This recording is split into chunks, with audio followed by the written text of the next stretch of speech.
Hello, j'espère que vous allez bien. On se retrouve dans une nouvelle petite vidéo en mode de nouveau sketching. Et aujourd'hui, on va dessiner des ours. Initialement, pour la vidéo de cette semaine, je voulais faire un format complètement différent. Enfin, complètement différent, pas tant que ça, parce qu'on aurait quand même parlé énormément de dessin.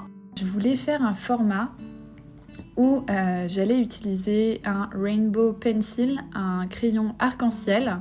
J'avais vu quelques illustratrices que j'aime beaucoup les utiliser et je trouvais que ça avait l'air trop fun, et c'est le cas d'ailleurs, c'est très très fun à utiliser. Je vous recommande, c'est très relaxant.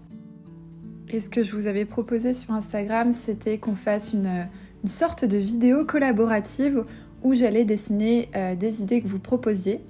Sauf que en commençant à filmer cette vidéo, finalement j'ai pas trop kiffé le process de filmer cette vidéo. Et sachant que pour moi cette chaîne YouTube c'est genre juste du kiff, vraiment en toute décontraction, en toute détente. Et j'avais pas trop kiffé le process. Et du coup je me suis dit que c'était intéressant de s'arrêter 2 secondes justement sur ce que j'avais pas aimé. Et finalement, j'ai noté 2 choses. En fait, du coup, ce principe qui était de dessiner au crayon de couleur, là, indépendamment du fait que c'était un crayon arc-en-ciel, des concepts, et bien finalement, c'était pas évident en étant filmé. Je me suis rendu compte, en fait, de ma façon de créer en dessinant complètement d'imagination. J'ai un process qui est un peu différent, et du coup, en fait, ça a bloqué mes idées, le fait de savoir que je me filmais. Parce que d'habitude, ces vidéos, vraiment, je rentre dans une sorte de flow parce que je dessine d'observation. Et en fait, parfois, l'observation, c'est le fait d'être dans le flow, d'être vraiment dans le fait de dessiner, de faire, amène justement à dessiner d'imagination.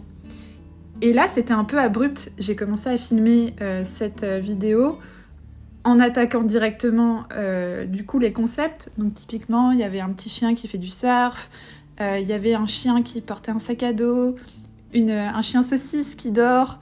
En vrai, il y a quelques-uns des dessins que j'ai réalisés que j'aime beaucoup, mais en les prenant les uns indépendamment des autres.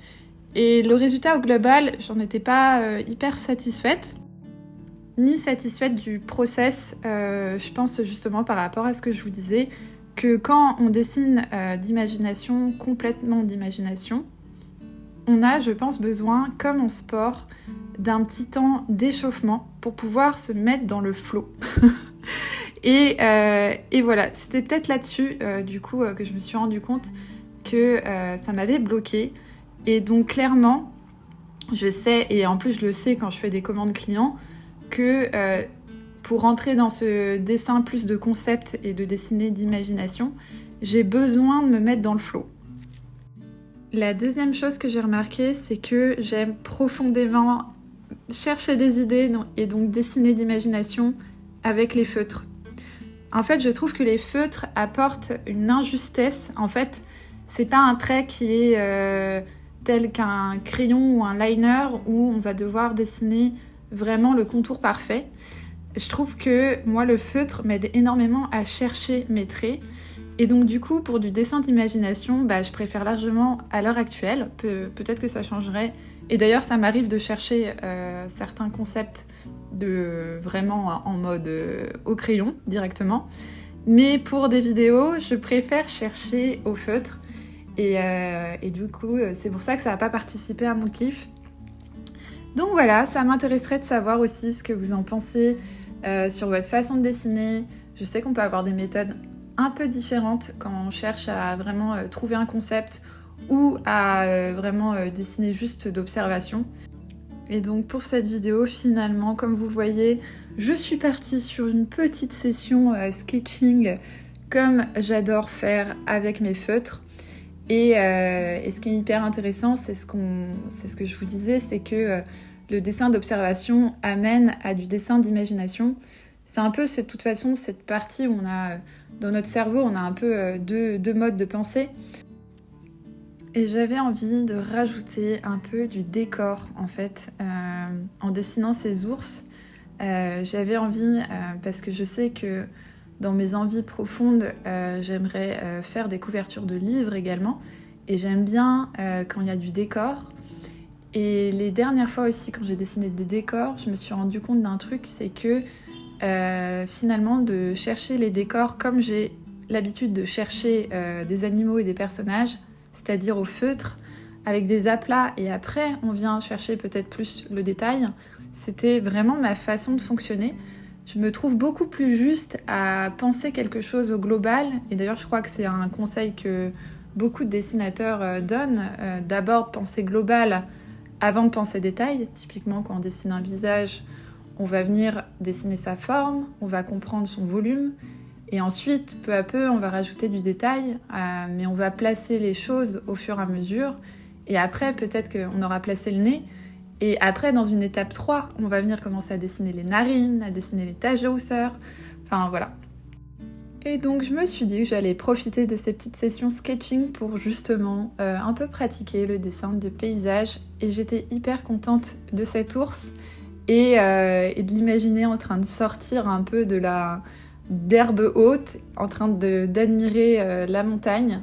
Je me suis rendu compte aussi que j'aimais bien les paysages qui étaient assez épurés par endroits dans les choix qui sont faits, vraiment des aplats, et après de venir rajouter de la végétation, des détails, des herbes, des fleurs. Donc voilà, j'ai eu beaucoup de plaisir à dessiner ces ours. J'avoue que j'ai repris un peu cette chaîne YouTube sans trop penser, sans trop réfléchir, et en fait, ça me fait un bien de fou.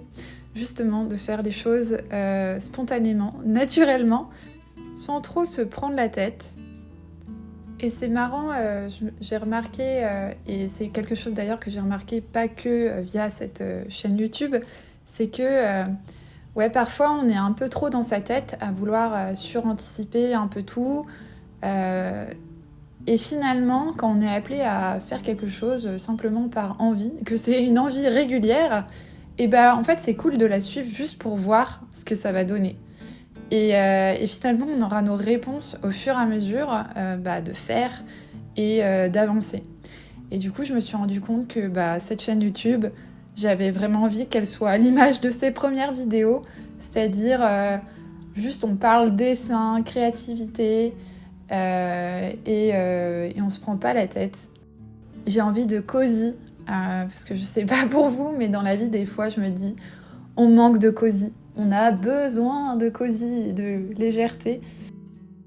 En ce moment, je suis en train de lire un livre qui s'appelle Creativity Inc., qui retrace l'histoire de la carrière du fondateur de Pixar. Après avoir réalisé Toy Story, l'un de ses chevals de bataille, ça a été vraiment de réfléchir à comment on pouvait préserver la créativité au sein d'une structure. Et notamment là, c'était du coup Pixar qui était en fait un studio qui grossissait. Et vraiment, c'est passionnant. Ça me vient chatouiller pas mal de sujets chez moi et de pensées que j'ai pu avoir lorsque je travaillais en entreprise. Et donc je pense, parce que là j'en suis... je l'ai absolument pas terminé, mais il y a déjà plein de pépites. Et peut-être que du coup ça pourrait être le sujet de la prochaine vidéo pour continuer de refaire le monde de la créativité. On arrive maintenant à la fin de cette vidéo, j'espère que vous avez passé un bon moment. Il ne me reste plus qu'à vous dire à très bientôt.